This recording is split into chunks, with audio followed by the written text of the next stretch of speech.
The fight has just ended. Layla's given a bit of healing, 7 hit points to Buster. And you guys are standing in the quiet of this town. The only two sounds right now are the sounds of the forest around you. So birds chirping, squirrels barking, the burbling sounds of the 3 people you've just murdered bubbling into a black tar, and this windmill up on the hill slowly spinning away. But wait, the windmill's moving? Witch! Burn it! The windmill's like, I was gonna attack these guys, but nah, yeet! What's that windmill squeaking at? My assumption is that these guys paid off the villagers to move so that they could jump us. But I don't know why they would do that. Maybe they just killed them and then... I don't think they killed them. I think they might have just been stalking us. I think so. We should try to find their camp. Also, you guys should, bandage up. Do you guys like vegetable soup? I mean... Oh my god! Yeah. I mean, after killing them, or in the brief moments as the battle sort of ensued and they changed shape, you recognize them as Osvaldo Castellanter, Pierce, and Barrel, the 3 teenagers that you met in El Terrell. Well, he changed his mind awful fast. He was just saying how good news happened. I wonder how that happened.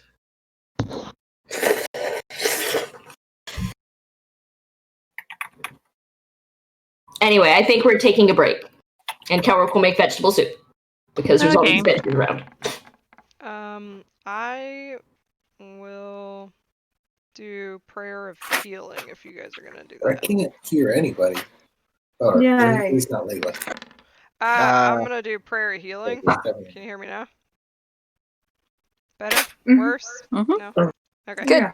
I can hear you fine. Layla, what's this perception check for? I wanted to look through what's left of their corpses to see if there's anything on their bodies, like, Nothing. worth anything. Nope. Well, shit. Their clothes were all shredded in their transformation, and their bodies themselves melt. You do, as you're sort of looking around, like pulling back the ribbons and bits of one of their teenagers' clothing. You glance up in the forest toward the path that leads up toward the windmill up on the hill, and you can see a shadow, like somebody standing in the tree line, but just barely in sight in the darkness of the trees. And when they notice you noticing them, they turn and run toward the windmill. Guys? The figure is big, like over 6 feet tall. It's a big individual, and they run away. There's a big boy in the window in the windmill. He's a big boy. He just saw everything. We must go and talk to him. It's our chained up buddy. So with the prairie healing thing, how long does that take? I think like 10 minutes. Yeah, it's 10 minutes. Christopher Lee?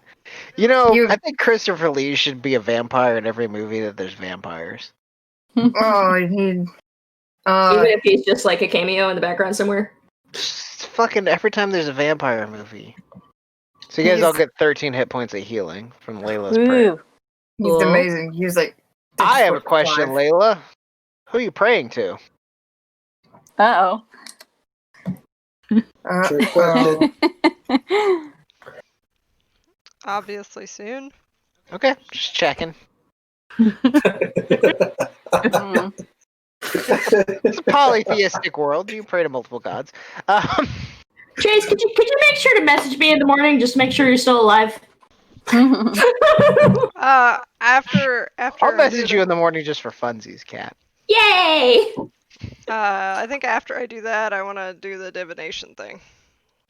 Okay, so Layla kneels down, puts her bowl of sacrifice out, burns away some makeup, and inhales the smoke once again. And Layla breathes it in, and as your eyes snap open, Layla, you see yourself on a white plain, salt flat once again.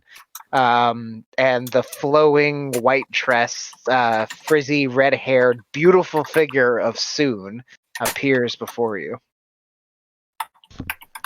Um, You get how many questions? 3? I don't know. I don't think it says anything about how many. Yeah, you get a certain number of yes or no questions. Okay, let's see. Divination. Three's a nice round number. It's really not. You can Just ask, most things come in threes for some reason. You can ask about a specific goal, event, or activity occurrence. I offer a truthful reply, a short phrase or cryptic rhyme, or an omen. Take into account any possible circumstances that might change. You ask a single question. Oh, dang. That's less. So, as for more Soon wishes. appears before you, she looks down at you and goes, "Hard times, Layla?" Yep. Hard times. She nods and she goes, "It's not uncommon."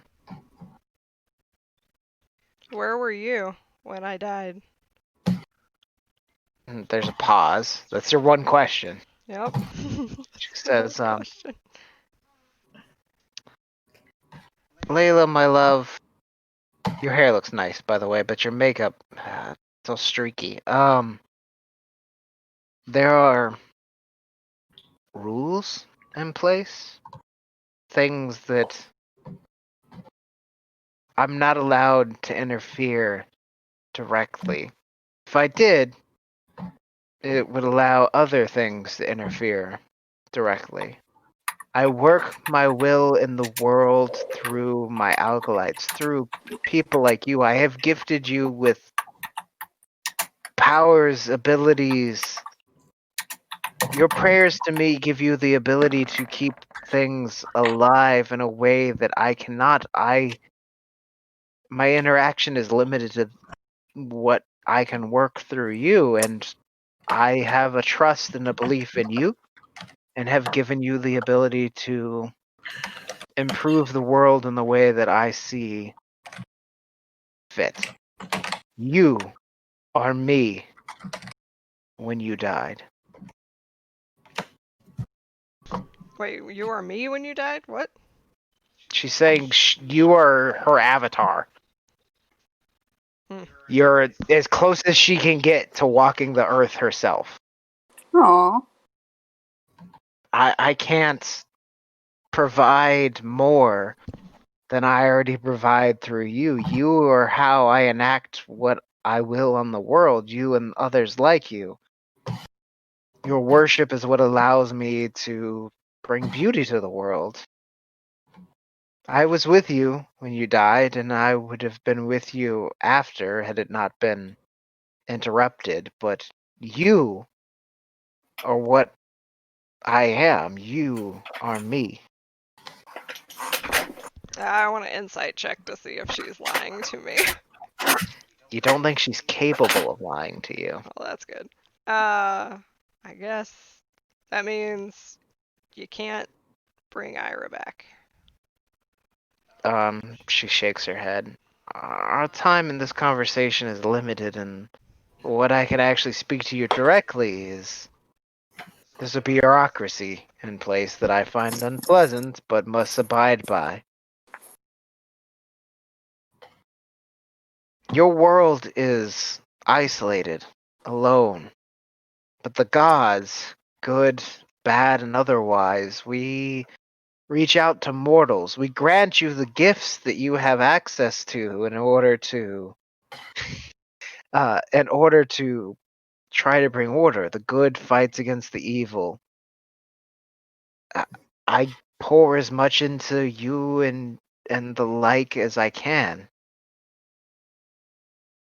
If I could have done more, I would have. And then there's a rush in your head, Layla, and your head snaps back, and you find yourself kneeling over a bowl, a burnt makeup palette between your legs, and nothing more.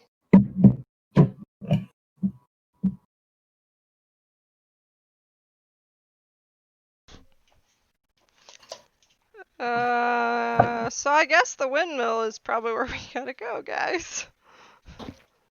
That If what you guys want to were, take a short rest and roll hit dice and stuff, you're welcome to. That what you were praying about, Layla? Yeah. Seeing if it was a bad idea. Well, guess- is it? Kelric is making soup during this time?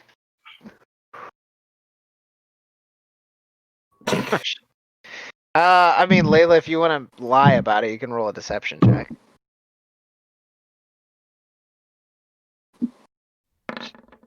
Oh shit. Okay.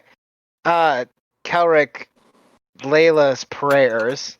She's too shaken for it to have been about something so simple as where to go next or what to look at next. She was congregating about something more serious. Kelric does not hide his skepticism, but he does not bring anything up. Okay. So you can see Kelric giving you a look then, Layla. Like, yeah, sure. Did you ask about those demon boys that we just had to pulverize? I only got one question. That was for the soup, by the way.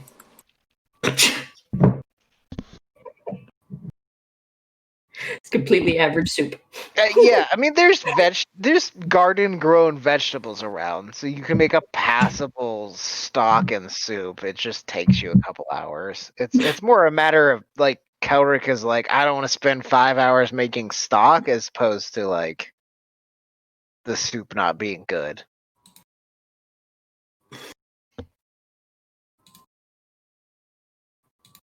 It's a situational issue and not a Kelric skill issue.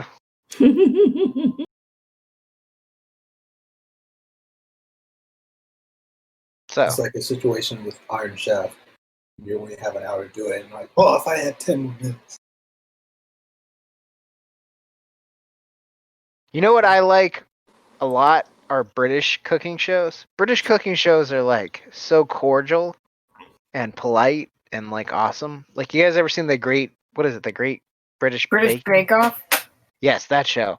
I love that show because like somebody will be like, "Oh God, I'm behind time," and somebody will be like, "I finished early.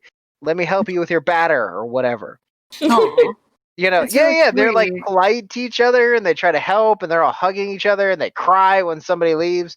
American cooking shows, we get fucking Cutthroat Kitchen where they're like, "Aha, I took your spoon. You're not allowed to use spoons to make this." And I'm like, Oh no! really? Like, why are they trying to? Like, you already only have an hour to make some ridiculous dish. Why are we stealing their spoons? And why are the other contestants happy about it? I remember there was one I was watching. What was it?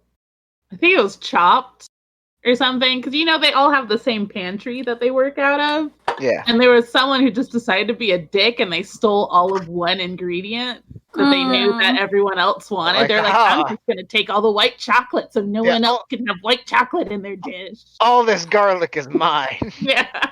Ah, I hate that. so petty. It seems unsportsmanlike because and other people that have competed in sports may or may not agree with me, but if I want to beat you, I want to beat you at your best. I don't want to beat you when you're sick or tired or hurt or can't use your tasting spoon or don't have access to whatever it is. Like I want to know you brought your best and I brought your best. I'd rather lose to somebody who's genuinely better than me than do something shitty and win. Yeah, you don't want to win on a technicality. No. I totally understand where you're coming from. You cheated not only the game, but yourself. I don't know. You want to win because you got the points, not because you stole the points from someone else. Yeah, exactly. I want to know I'm better. So, or that I'm worse. Like losing is okay if it was a fair loss. Right. Anyway, yeah, windmill squeaking. Layla does a weird prayer. You guys spend a couple hours in this little village. Kelric, scavenges together the stuff and the materials and vegetables needed to make a soup, which you guys imbibe of, and it's passable if not excellent. And you feel a bit better. So after that so couple of that was- hours, Layla points out that there's somebody watching you guys from the woods that then ran off. The question becomes, what do you want to do? I want Well, to scout I ahead. guess. I mean, not very far ahead, but scout. The windmill is only like a few hundred feet outside of town, on the little northern road there. So it's the way we're. Is it? Well, whatever. You guys are going east. The road toward the windmill goes north. I'm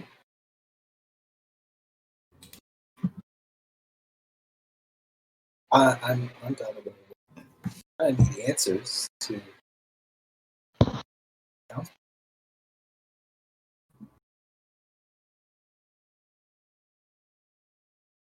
Sorry, I'm reading something real quick. I'm still Let's go waiting. to the. Do you want to go look at the windmill, Jordan? Yeah. I'll do. Okay. Make a stealth check for me.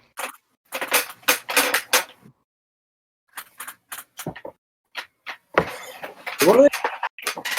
Getting the spell back from I'm going as a dog. Work.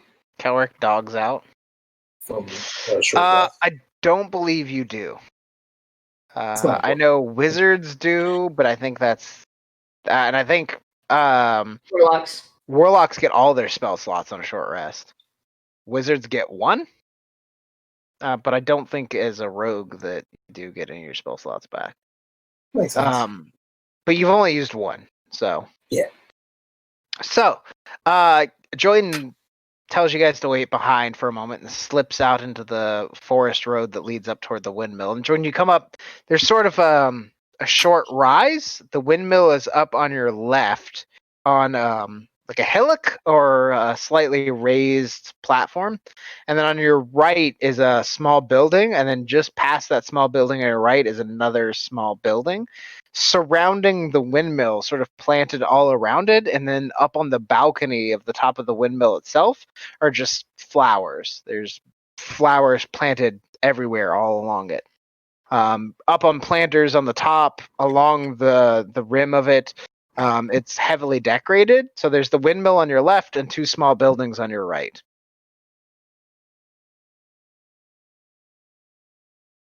Do I see any movement on any of these buildings? Make a perception check for me.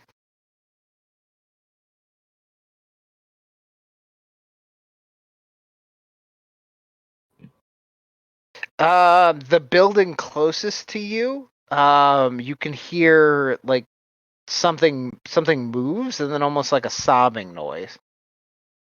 I want to try to get closer to that one.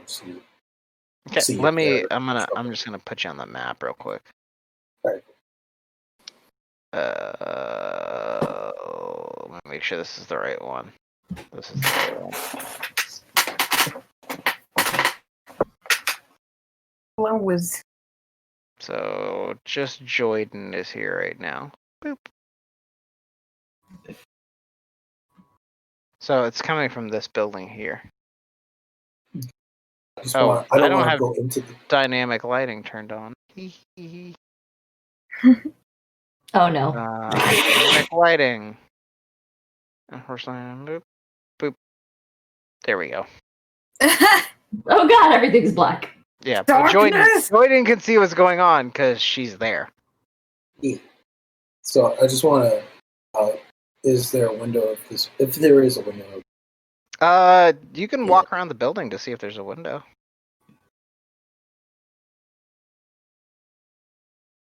Okay.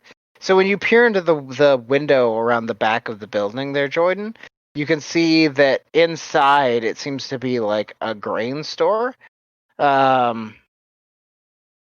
there's just sacks of grain, barrels of things, probably stuff that was ground inside the I'll turn the grid off really quickly. Probably stuff that was ground inside of the actual mill itself. And then standing in the corner, like smacking a fist up against the wall repeatedly, you can see a hulking figure. He's maybe 6'7", 6'8". He's huge.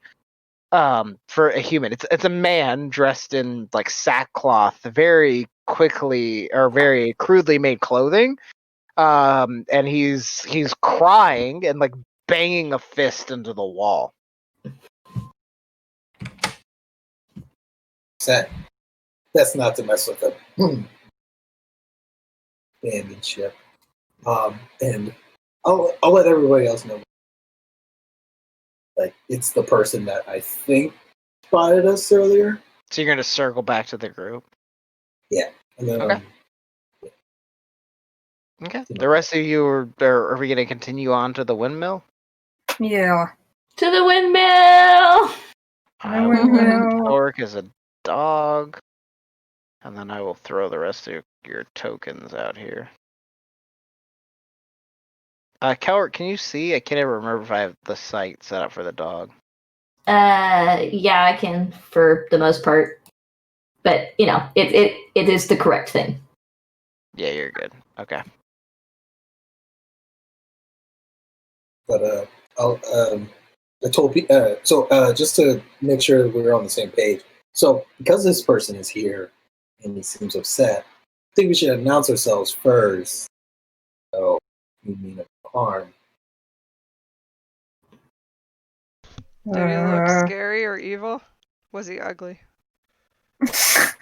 I mean, he doesn't look like he's like a villager because he's dressed in a sackcloth. He looks like maybe a caretaker, like somebody that is not. He doesn't look like he wants to fight. Okay.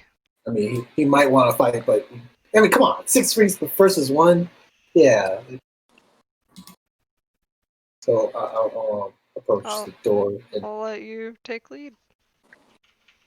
After I you. want to knock on the door. So Okay. The sobbing stops.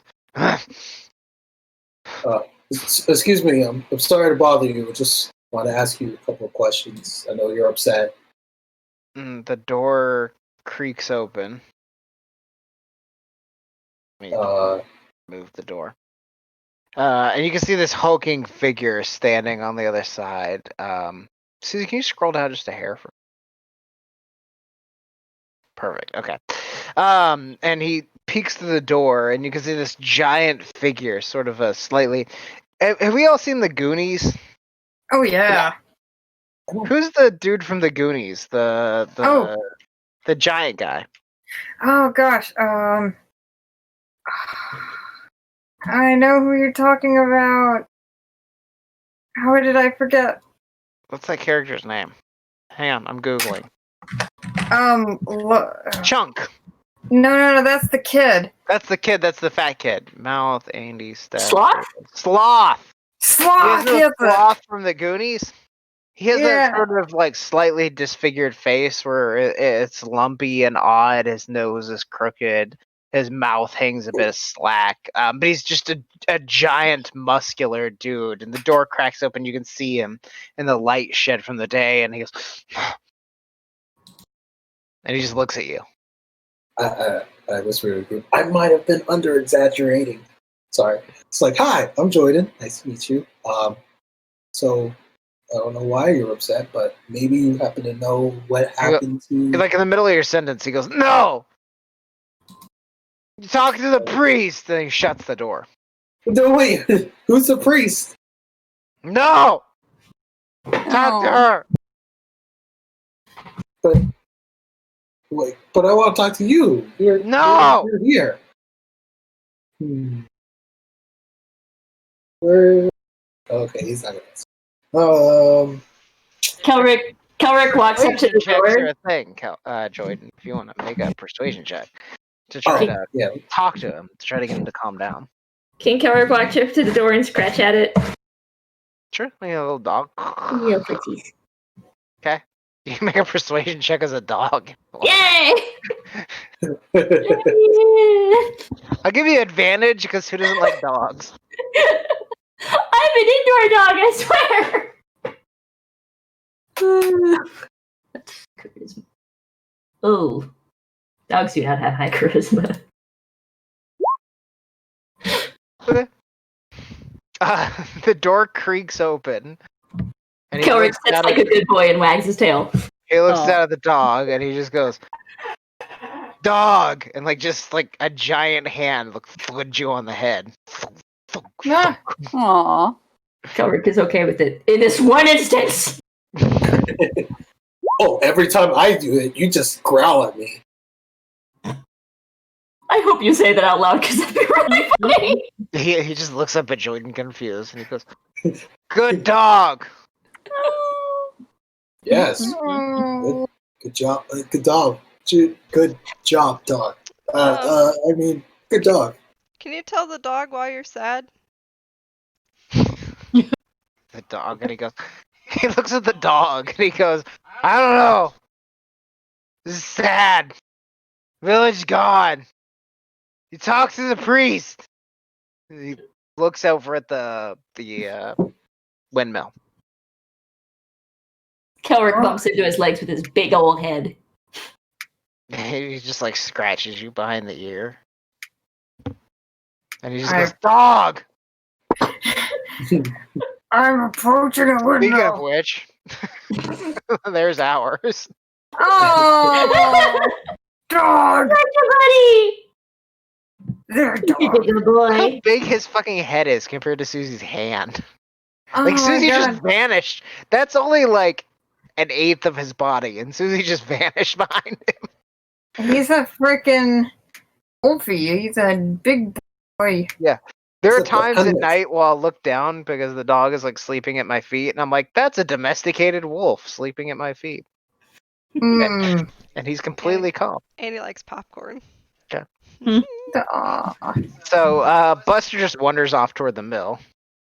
No, dog. The giant dude is like crouched down and scratching the dog's ears. No. Apparently, Buster can't stay out of trouble.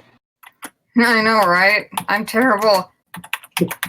Okay. And there's just flowers. So you bang on the door, Buster. Mm-hmm. On the floor, the windmill goes up a couple floors. On the balcony of the floor above, somebody appears between the giant planters full of flowers and looks down. It's a woman with sort of bouncy, curly blonde hair and palish skin, and she looks over the edge to see you, and she's like, I'm sorry. Yes, hello. Hi! Are you- Oh, hello. Are you a priest? She says, yes, just a moment. I don't want to shout to communicate. Let me come down. Okay. Okay, so Kelrick, you want to kind of drag him over toward the door? I want Yeah. to insight check if she is a priest. She's definitely a priest. Okay. Okay, so you pull this giant dude out. Let me, hang on, I have I have her Layla's somewhere. gonna pick some flowers. She wants to pick the red ones and the white ones. Okay, make a Constitution saving throw for me. Oh no, bees.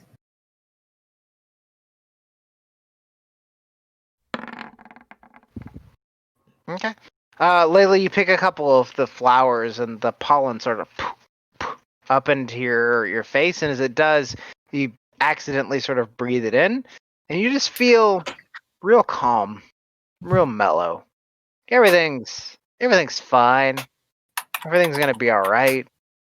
She whips out her makeup palette and starts doing her makeup. Yeah, it's just Chilling. fucking, it's just, man, everything's so good right now.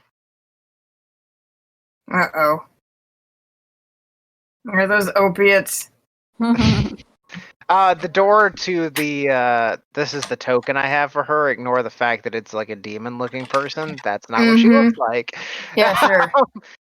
That's 100%. It's just like the stats for the creature match the stats I had in mind for her, so that's the stats I pulled, so that's the token it gave me.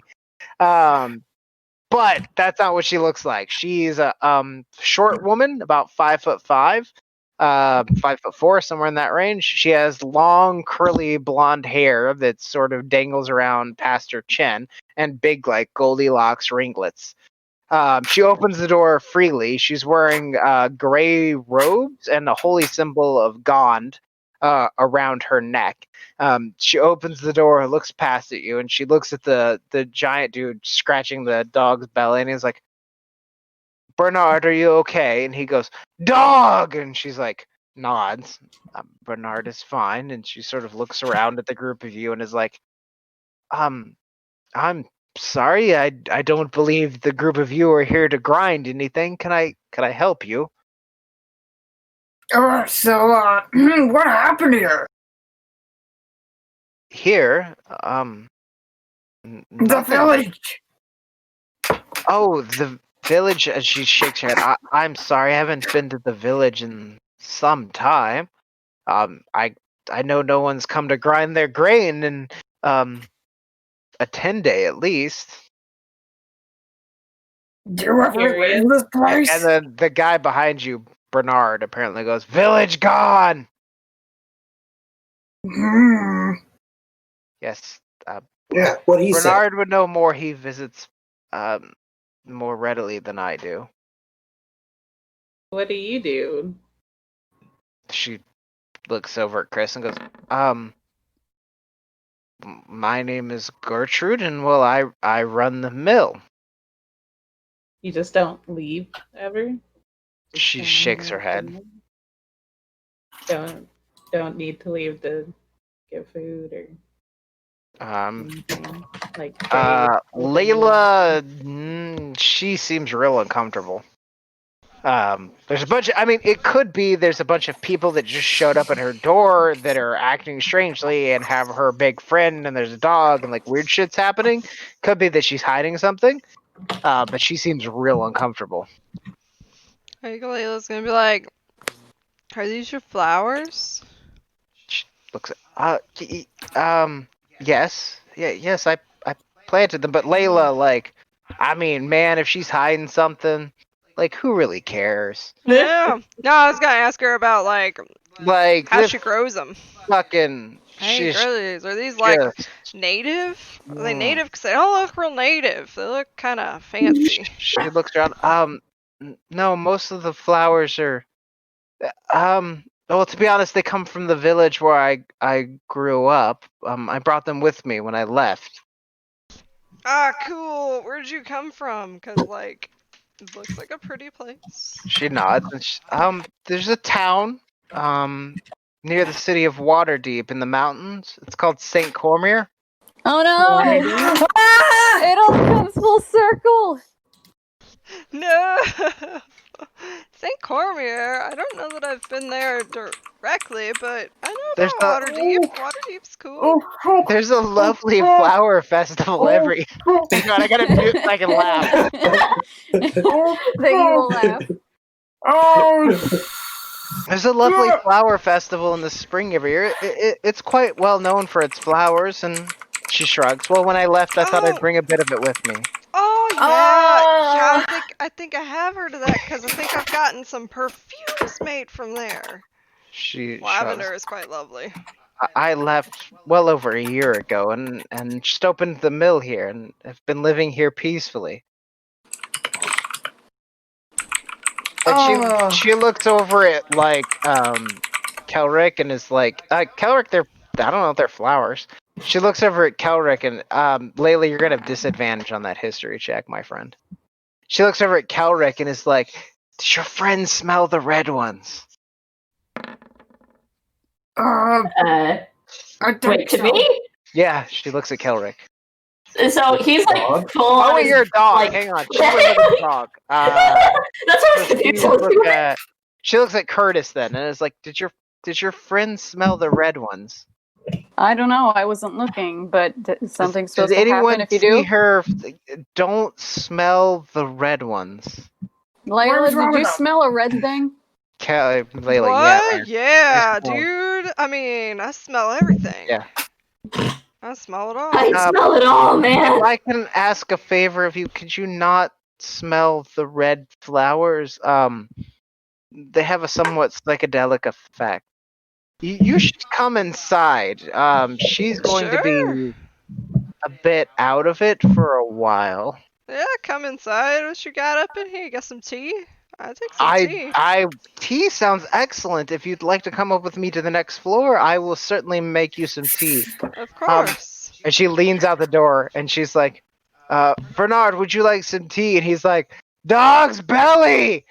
Oh, And she's like, Aw. well, can the dog come inside? Oh, yeah. Well, Kelly, You should ask. he's potty I think you trained. should ask the dog yourself. No.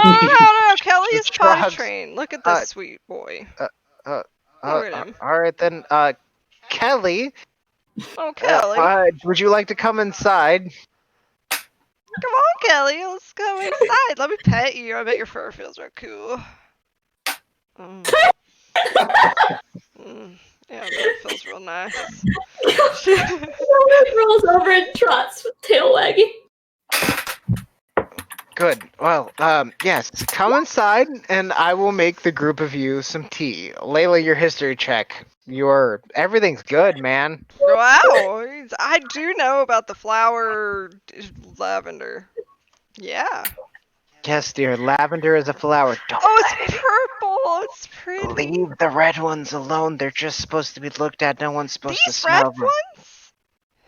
She holds them out to the She's chick's like, face. oh lord, she has a handful of them. Okay. I put them out into her face. Yeah, and she sort of pushes them away, and she's like, Bernard, would you get your brother, please? So And Bernard is like, I will go get my brother. But then I pet dog, and she's like, she looks at the dog. Aw. He woofs and sits like a good boy. Yes, if you get your brother, I will let you pet the dog. He's like, I'll be right back. He takes off running down the trail. Layla's looking at those flowers and she's like, I'm gonna put these in my hoodie. Oh my Does it god, have can a you hoodie? imagine what would happen if Layla made psychedelic perfume? You know, she's not thinking it right now, but she will think about that later. Oh no. Oh, look at all these nice flower It'll be patches. fine. oh my All god. the red ones. Oh my god. Chase, you magnificent fucking bastard. She's like, man, I remember the last time adventurers came by my town and it did well. Oh no. Oh no. Oh no. What? What could go wrong? Oh no. Oh! Oh. Bork. Am I aware that I am high? No. Okay. Say hi. So, Bernard runs off, and as you guys are shown up to the second floor of the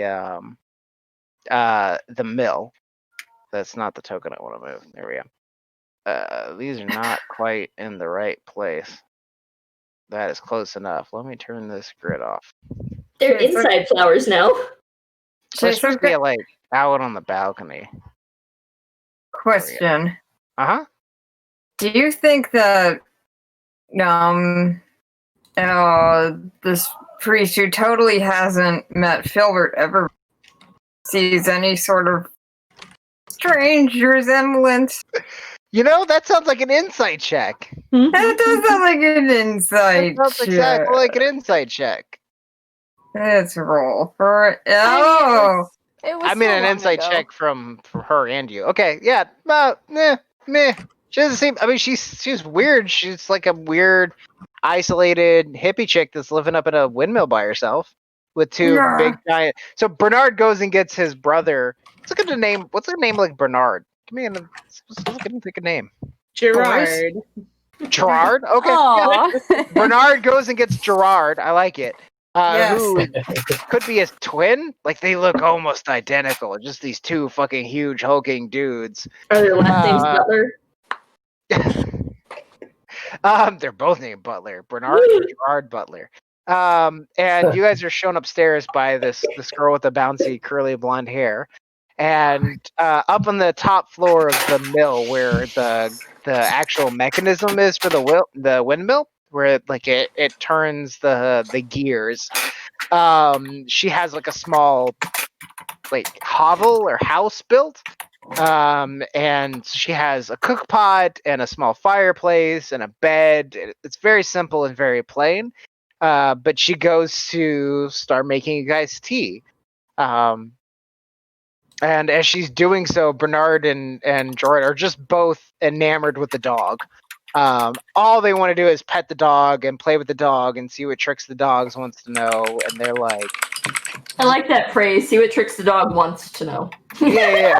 And they're just feeding the dog like bits of meat and petting. Like they're just enamored with the dog. And she goes about making the group of you a pot of tea. She puts a kettle on to boil. She apologizes because she does not have enough chairs for all of you, but offers to let you sit on the bed or pull up a. She offers to let you pull up a barrel or something that's sitting nearby that's holding grain. She apologizes for the dust that is coming up from the grindstones below from the wheat and grain that has been ground. And as she's sort of making the tea, she sort of looks back at the group of you and says, um, so what brings the group of you to my village then, or to the village? Well, there's some dragons that are causing a bit of a ruckus. I don't know if you saw it. Have you seen any? She nods. Then when you say, "Have you seen it?" she shakes her head and she goes, well, when the last family to come up was the. I need a name generator. That's what I need.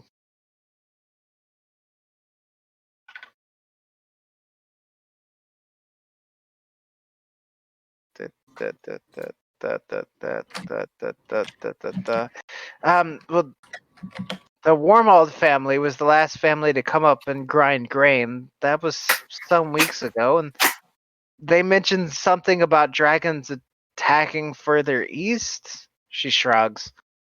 They haven't come up for some weeks, but it's late summer. They usually don't come back up into the fall, so I'm not surprised.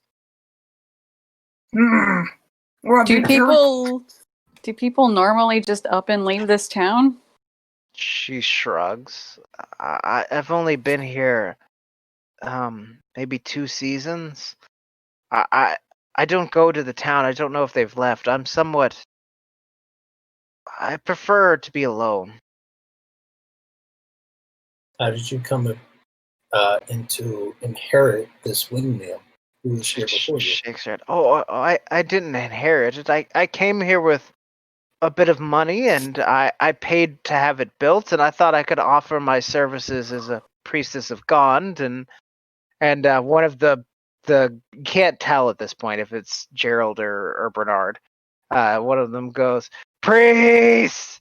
But she says, "Yes, I thought perhaps as a priest of an agricultural god I could offer my services to an agricultural town. It was new and uprising, so I paid the villagers to build the mill. It was something that they could use, and I thought I could develop it into a temple eventually." Where did the villagers grow?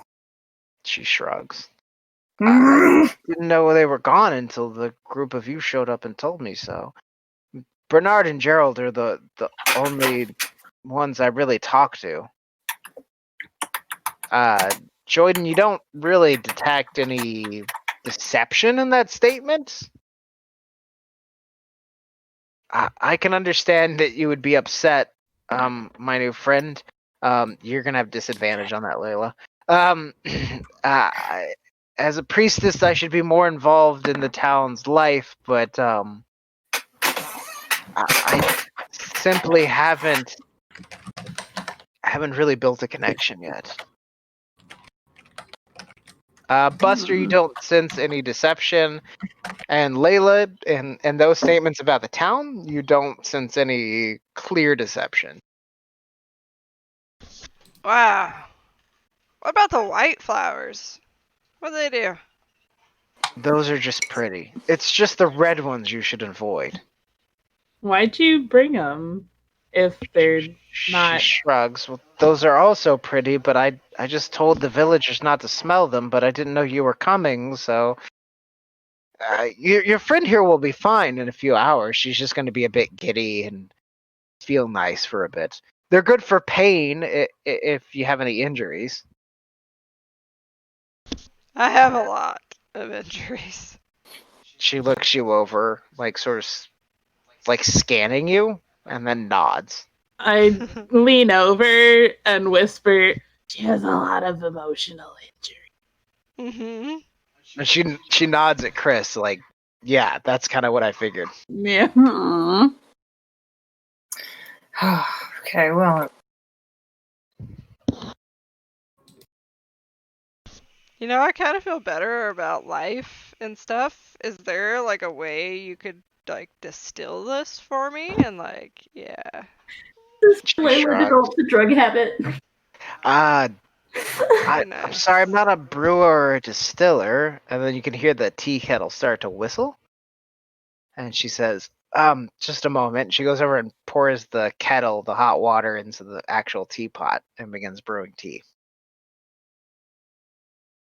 I don't know.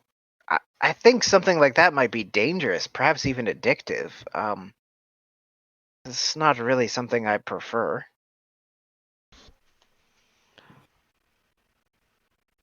You're welcome to take a few if you want to pick them out of my garden.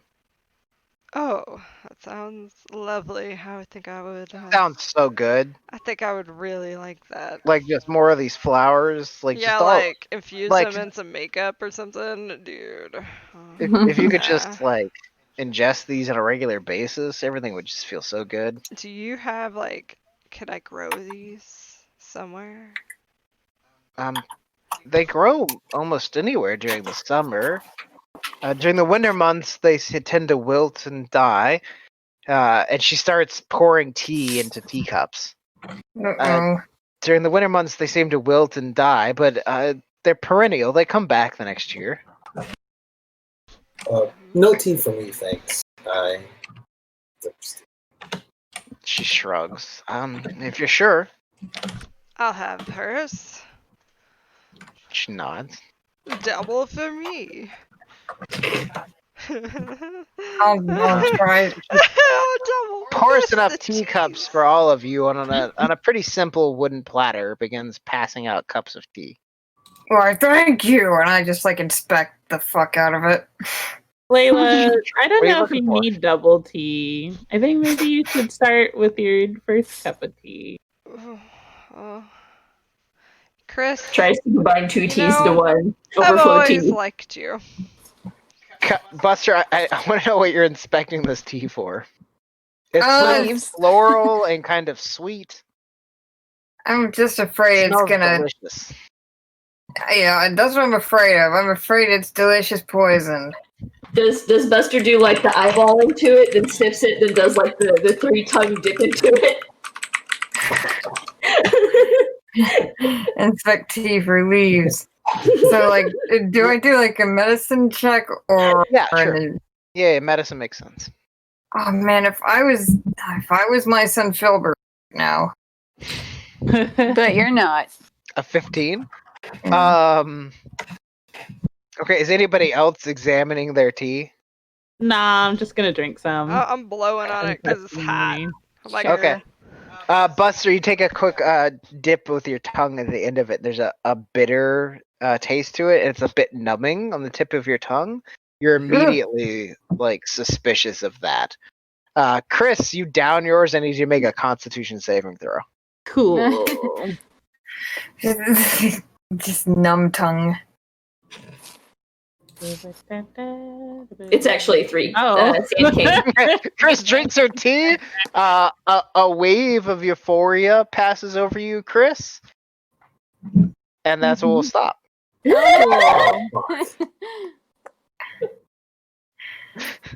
Chase. Damn. Yeah. Holy shit. I'm so glad that you brought her back. I've been wondering for years what happened to this I've been character. holding on to her for years. I'm so glad that you do that. That's so cool. I love that shit. That's like one of the things I live for. So, for anybody who hasn't put two and two together, because I know Uzi/Jordan was not there. I wasn't there either, but I know what's going on because Yes. you've told this story. I have told this story. A There couple was a priestess of Gond who was the priestess of a village whose main trade was actually in flowers. They had huge flower gardens. The whole city was populated with flowers.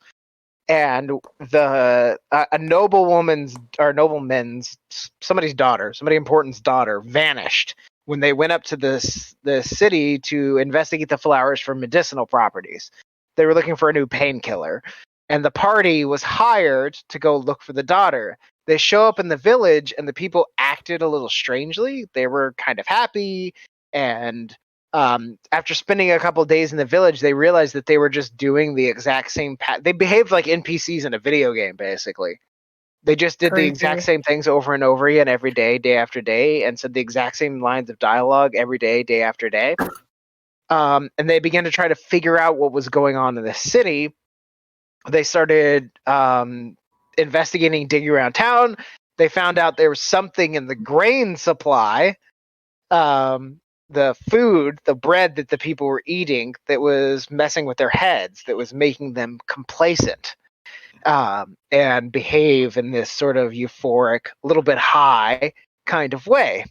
Turned out that the priestess in the city, after further investigation, the priestess of the city was trying to build a utopia, a little perfect village where everybody got along and there was no crime and everything was going well, but it took away their free will as part of it.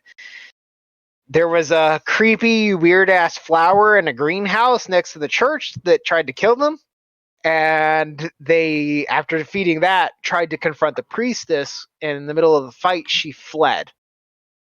She ran away into the forest. So to let you guys know, where's the Sword Coast map? You guys are here in the Reaching Woods. That village was up near Succumber, up in this way. So she fled. It's apparently fairly far south. So she ran away. There was this villain or villainess, this woman that was lost that was never found. Yeah, and this is her. Running a grain mill, which is how she poisoned a town of several hundred people previously in a much smaller village. Not something your characters know, but it's fun for you as players to know how long I've had this in the back of my fucking head. Long con, bro. Now we should let her get loose again this time, and maybe we'll run into her in our next set of characters. It's feasible, yeah. Because she was like our very first. Like she was really, really high up there, or early on. Yeah, you guys are like level 1 or 2. Yep. When you went on that quest. Yeah, I think. Wait, was I playing Shenanigans for that one, or was I playing Vivilla? You were playing Shenanigans. Okay. I couldn't remember. Vivilla was in the Sandport campaign that we never finished. Oh, gotcha. Where their main export is glass. Yep, and the goblins were like pouring glass over people inside the factory. Oh, that was amazing. And they tried to put somebody in one of the kilns. It might actually have been Vivilla that they tried to put in the kiln. No. No, because that was the flaming cart moment. Okay. Where Jen threw an entire fucking cart of burning hay at people. Yep. Previous campaign. Two previous. Before the last one. Yeah, two ago. But yeah. I'm glad you enjoyed it. Rachel. It's always nice having little callbacks. I'm glad you think I'm a beautiful bastard for just keeping this in the back. What's really funny is like I thought, well, there's a good chance they never go up to that fucking windmill. They just wander off. Like it's not important. They never interact with this woman. Sure. Which means I would have had to have like repositioned her somewhere else and brought her up somewhere time later that made less sense or something. But yeah. Oh my god. Yeah. Calric doesn't know anything's wrong. Calric's just a dog. Yep. Well, none of you guys really understand that anything's wrong, except all of a sudden Chris passes out. Wow. And we'll Fine. It's been a long day. Oh Oh, you guys. Buster, his tongue is starting to get a little numb, and then Chris is like, "Yay, teeth!" I just can't believe the balls on this fucking priest, because she's just like, I'll just poison them all at once. They'll be none the wiser. Well, no, you see, she learned last time. She tried to play it nice last time. Oh my god. And this time she's like, no, I'm doing the first move this way. This time it was one of your guys' like favorite quest lines in the last campaign. It was great. I liked that. So I tend to like revisit those ideas, or because she got away, and I knew I wanted to bring her back at some point, but I just never like had a good time. And I was like, never like now's It's the time. exciting because it's not often they get away. Yeah, but this was like, now's the time to bring her back. Yay. Just, like full steepled fingers. Mm-hmm. Except, she's had several years to perfect her art. That's okay. Oh, shit. Oh. She was a mini serial killer back then, but now she's a journey. She never killed anyone.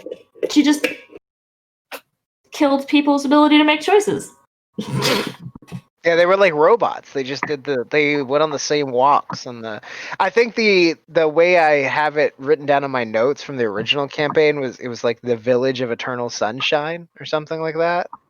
Like that was the title I gave the adventure. Because they're just always happy, and it's always sunny, and everything's always perfect. My brain just went to a weird place. It's very Stepford Wives. You guys know Skyrim, right?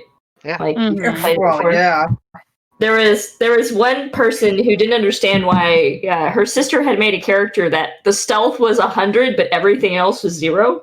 Oh. And she didn't understand what was going on. She was like, "What? How did you manage to do that?" She goes, "Okay, pick someone, anyone in this town." And apparently her sister had decided that the way that she was going to play Skyrim is that she'd pick an NPC and she'd find a way to murder that NPC without anybody noticing, which included following the NPC everywhere and figuring out exactly what their schedule was every single day. Yeah, because in a video game, this is one of the things that gave me the inspiration for that town. In a video game, if an NPC has a set schedule and they have behaviors that they do, and they go through these behaviors, like I run my shop from 8 to 5, and then I go to this tavern and I drink and I eat, and then I go home and I go to bed, and then if they have that schedule in Skyrim, that's so fucking cool. Like, it makes them seem so real that they have this schedule that they follow, right? But in Dungeons and Dragons, if I was like, this person does the same exact thing every day, 7 days a week, you guys are immediately like, what the fuck? That's weird. That's not how people work. Like, it's strange. It's odd. It sticks out to you in what feels like a real world. Where in a video game, it's like, that's the neatest fucking thing, right? Like, that's so cool that somebody programmed all that and thought all of that through, that these NPCs have these behaviors, and this like system of play. So I literally just made Skyrim NPCs, a whole town of them, and within half an hour of play, you guys were like, this is not how people behave. It's that contrast between what works in a video game versus what works in, I don't know, in D&D. Because I'm going to be a braggart a little bit. I feel like for you guys, the Dungeons and Dragon world feels like the world I've built feels more real than a video game. Like, it does. The people have more dimensions. Yeah, there's also the like, you can improvise in D&D, and like with the computer, it just does the thing it knows how to do. Yeah, input A, output B. Yeah. Also, your plot twists are way less obvious. And you Really? don't try to make us buy the game. Nobody saw Serac try to make a deal with Layla coming. I mean, not Sorry, not Aseric, Asmodeus. Oh Trying yeah, to make no. Trying to I make a was- deal with Layla coming. Obviously, but like That felt real obvious to me as the dungeon master. What happens next feels less obvious, but Well, it's not so much the trying to bring Layla over to the other side. It's just the manner in which he's doing it. Such a dick way of going about it. Like, it's so perfect, and I didn't plan that ahead of time. That's the great thing about Dungeons and Dragons. I didn't know Layla was gonna die. I didn't know Ira would I didn't know Ira was gonna kill herself to resurrect Layla until I did it. And when I made that decision as Ira, I was like, "This is what's gonna happen." But I did not know that ahead of time. yeah, I didn't plan for that. no, that's freaking book material, man. And yeah, it was great. And then as soon as I did that, I was like literally that minute when I was like, Ira kills herself, I was like, this is what Asmodeus is gonna do next. This is the obvious answer. Like, and I'm just speaking for myself, mind you, but like, I, as a player, was like, oh, she just killed herself. I thought she was going to go talk to Soon. I didn't know she was going to Amadeus. It wasn't until the next session we were like, oh yeah, no, she sacrificed herself. I was like, wait, what? Like, Yeah. It made sense to Ira in the moment, which is like why I did it. And like, I mean, Asmodeus said it himself perfectly. He's always trying to trade up. Asmodeus is that fucker who started with a thumbnail and ended up with a house. You guys, you know what I'm talking about? No.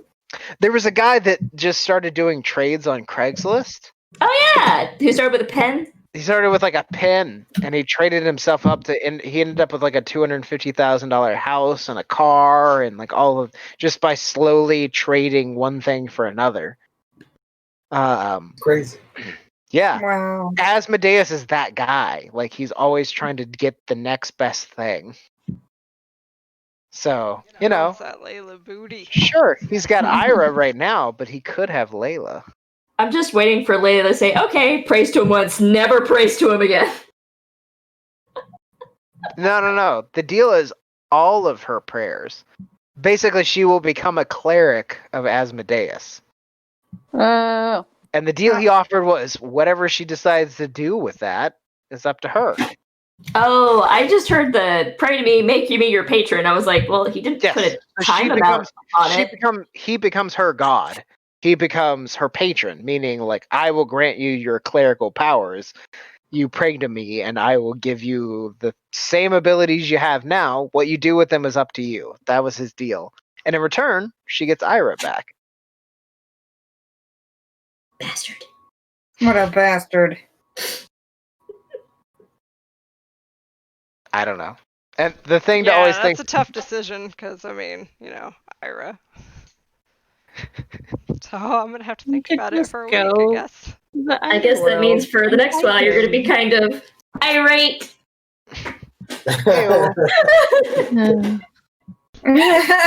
Yeah. Oh man. okay, well, let's do their end of the session shit. Now do you see why I called the episode Long Lost Friends? Oh no. Yay! And that's up to 4. Yeah, it was like a double twist. Not only was it what's his face, That's Valdo. that's one of them, but even But longer. also the chick. So, coolest Still mad moments. at him, jerk. Let's get some coolest moments. Well, okay, so this moment wasn't necessarily like Here's a level good, cool. Yeah. Yeah. I would call this one good, cool, but I would call it a cool moment of Buster hiding under the bed. Okay. Buster hides under a bed. Buy you a whole round. Yeah, it did because I was like, oh my god, he was whipping me into itty bitty little pieces. Yeah. And I was figuring, per swing. But see, according to the math of the game, and according to the fact that I had them ambush you rather than you guys knowing what we were walking into, that combat was harder than the one that killed Layla. eep. Whoa.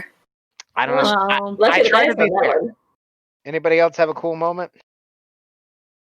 I like the reveal that this lady's still alive. Oh my god, I know. Gertrude's return. That's her name. Gertrude? Oh my god. Her name was Gertrude. Awesome. I had to go back and dig into my notes from like a year plus ago. Oh, it was like 3 years ago to find her name. Oh man. Okay. Sister There we Act. go again. Yep, Sister Gertrude. Anybody else have a cool moment? How How about- about Curtis getting up with 1 hit point? Oh yeah. Nat This is 20s. Nat 20. Nat 20. Yeah, didn't I fall immediately back down again? No, that was after I healed you, and then you got that roll. And you were up, and you were fine. I lived. Anybody else? I saw Uzi making a comment. Yeah, I like the part where Layla and Buster had a moment, and Buster tried to be encouraging. Oh yeah. Yeah, that was Layla is essentially saying, "Should I go to the dark side?" And Buster was like, "You know Don't what? do it. It's terrible. Yeah." Don't be me. They tell you they've got cookies, but they lied. Aw. I liked everything about that moment because Buster was like, yeah, no, this is a good pep talk. It ended with "Don't be me," and I was like, that is very Buster. I mean, Buster would hate for anybody else to turn into what he turned into, and he's just thankful that he had friends to make him realize what stupid shit he had done. So just seeing her slipping down that path, it's like, no, don't do that. So Rachel, I have to tell you that although like Buster as a character drives me absolutely bonkers, and I know that I inadvertently insult him on a regular basis, I have to say he's probably one of my favorite characters this campaign because my god, you laid into it, and it's amazing. Yeah, Rachel went like balls to the wall with Buster. She did. It's All awesome. in. To let you guys know, I have stuff planned for each of your characters. Like we've touched on Curtis's and Buster's backstory, and we've touched on Layla's a little bit, but like there's stuff that will come full circle for all of you. I just haven't gotten to all of it yet, but it's coming. And I've foreshadowed for like Kelrick and Layla. Well, I think Layla we've touched on pretty well actually. And at this point, she's just working toward her own goals. But I have like stuff for Kelrick, Jordan, and Chris planned. We just haven't unleashed it yet. Ooh. For Layla, like I'm constantly the scream, like, oh god, what's happening? Everything's going dark. She started off as such a pure soul. Yeah. So I talked to Susie about this the other day, and I'll let you guys know this. An overriding theme of this campaign. I don't know if we're still streaming. Well, the stream can know this too. An overriding theme of this campaign is things are not quite what they look like. Like they're not what you expect them to be, right? So there's been characters that are like, we'll take the Castellanters as an example because at this point you guys know what the fuck they are. They're both a very attractive couple, cute little twin children, donate to charity, good members of the church, upstanding citizens, right? That's what they look like from the outside, and they're both very beautiful, physically attractive, right? But you know, you guys know what they are at this point. They're devil worshipping, evil fucking assholes. They're horrible, right? But then you take other characters we've interacted with, like shit, I forget her name, but the woman who had like goblins that worked for her and a rusty old bucket that she uses to... Huh? Sorry. I was okay. And like a rusty old bucket that she uses to go into the ocean to like troll for treasures. She was great.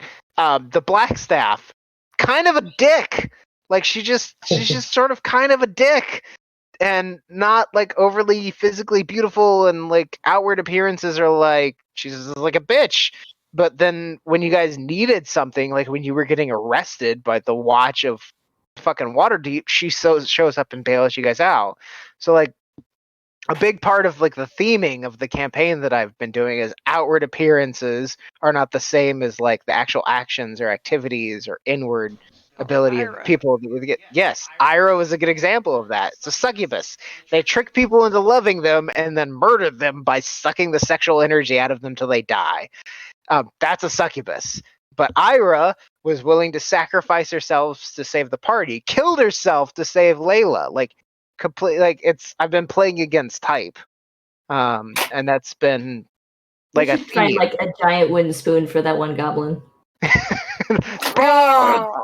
Or was it forks? One of those. I don't remember, but It was that's been useful. like a theme is like were you guys outwardly appearing or like as a party have been something and Layla especially who like focuses on so heavily on physical beauty. It's been like you guys outward looking are a bunch of fucking shitheads who run around and fuck stuff up, but overall you do good in the world. Like that's your goal. You're trying to help people and do good things, and that's been something I've been trying to weave into the campaign. I don't know if anybody's picked up on it, but it's been a theme. Nope, It's a not good seeing it. team. They're good. I'm just- And Buster's getting more beautiful on the inside every session. Exactly. Like, Yes, Buster, I'm I proud think- of him. I think Buster, out of all of you guys, has the lowest charisma, which is why I grabbed Buster and was like, Does he? Is it lower than Chris's? I think it's like an 8. Okay. That is mine. It's really low, which is bad for a warlock, but sure. Mine is also an 8. It's fine. But yeah, you guys have like you're not the most charismatic or physically attractive group, but like as a family, as a group, you've gone out and done good things. That's been an idea I've had, and I've sort of been fielding it as we go. Oh, I like that. Yeah, because I love you guys, and Oh, because I'm ugly. I don't know. Hey. No. That's not But you're- true. Let's vote for MVP. That's a MVP fun thing we can do instead of talking about the way Chase writes things. I vote for the DM. I vote for the DM. You can't. It has to be. It's It, useless to Get give it. it to him. yeah, you can't give me inspiration. But most I don't valuable. have to give you information. player. Inspiration. I just vote for you to be MVP. Okay. Well, Pat votes for me. What does everybody else vote for? I Well, think I Layla do- had the best moments. Who? Layla. Buster, Layla? because Buster. without Buster, we Buster. would never have known Yeah, I was that, gonna say that they were Buster. here. Okay, I got 3 votes for Buster. So Oh. Buster, you will start next session with inspiration. Yay. I'm gonna let that Gertrude have it. So this is the way I'm No, gonna don't give do. Gertrude your inspiration. This is the way I want to do inspiration from now Is that on. like his penis? Do we finally solve the cloaca mystery? Like a mystery. It only took 3 different campaigns. This Mhm. is the way I want to do inspiration from now on. If I award it during the session for role playing, it'll only last that session. So I want you guys to fucking spend it because you guys just don't use it quickly enough. Like I because if it feels like you guys constantly have inspiration and it has no meaning. Because we all role play heavily. I don't feel like I need to. Yes, you hoard it. I don't feel like because almost every session, like pretty sure I gave it to Layla, I gave it to Curtis for making a joke, I gave it to Buster for role playing. I Like, used you guys- mine. Yeah, you guys get inspiration fairly quickly.